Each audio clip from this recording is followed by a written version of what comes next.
1 টাকাকে 4 ভাগের 1 ভাগ করলে হতো 25 পয়সা, যাকে আমরা বলতাম 4 আনা। এই 4 আনায় পাওয়া যেত নাবিস্কো লজেন্স। রং বেরঙের কাগজে মোড়ানো এই লজেন্সই যেন ছিল সে যুগের শিশুদের আনন্দের উৎস। শুধু লজেন্স না, পাওয়া যেত কালার গাম নামের লম্বা এক ধরনের চুইংগাম। বেশ কিছুক্ষণ চাবালে ম্যাজিকের মতো সাদা চুইংগাম হয়ে যেত গোলাপি।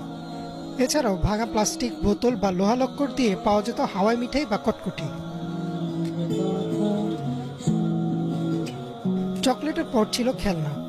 তখন খেলার জন্য আধুনিক বা দামি কোনো খেলনা ছিল না। বৈশাখী মেলা কিংবা ঈদে ছেলেদের প্রথম পছন্দ ছিল টিনের পিস্তল, আর মেয়েদের মাটির হাঁড়ি পাতিল। আর কারো কাছে যদি ইয়ো থাকতো তাহলে তার কথাই নেই।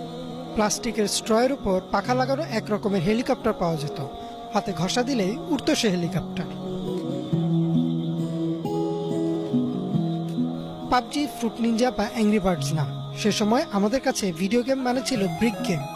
বিভিন্ন আকার আর রঙের হতো এসব গেম। তবে পকেটে কিছু টাকা থাকলে আর বাবা মাকে ফাঁকি দিতে পারলেই চলে যেতাম ভিডিও গেমের দোকানে।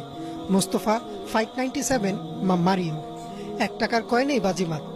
তখন ছিল না অনলাইন র্যাঙ্কিং। 1 কয়েনে মোস্তফার ডাবল ড্রাগন বস মারতে পারলেই এলাকায় হইচই শুরু হয়ে যেত। তখন বাড়ির পাশে ছিল না খেলার জায়গার অভাব, আর বিকেল হলেই শুরু হতো হই হুল্লোড় করে খেলা। কানামাছি, লুকোচুরি, ছোঁয়াছুঁয়ি কিংবা ফুলটোকা। সন্ধ্যার আগ পর্যন্ত চলতো দৌড়ঝাঁপ।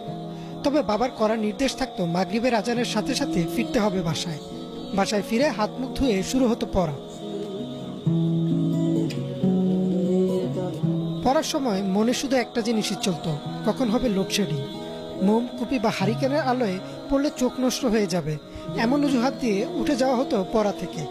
বিদ্যুৎ আসতে আসতে পড়ার সময়ও শেষ, পড়াও শেষ। 90-এর দশকে টিভিতে দেখা যেত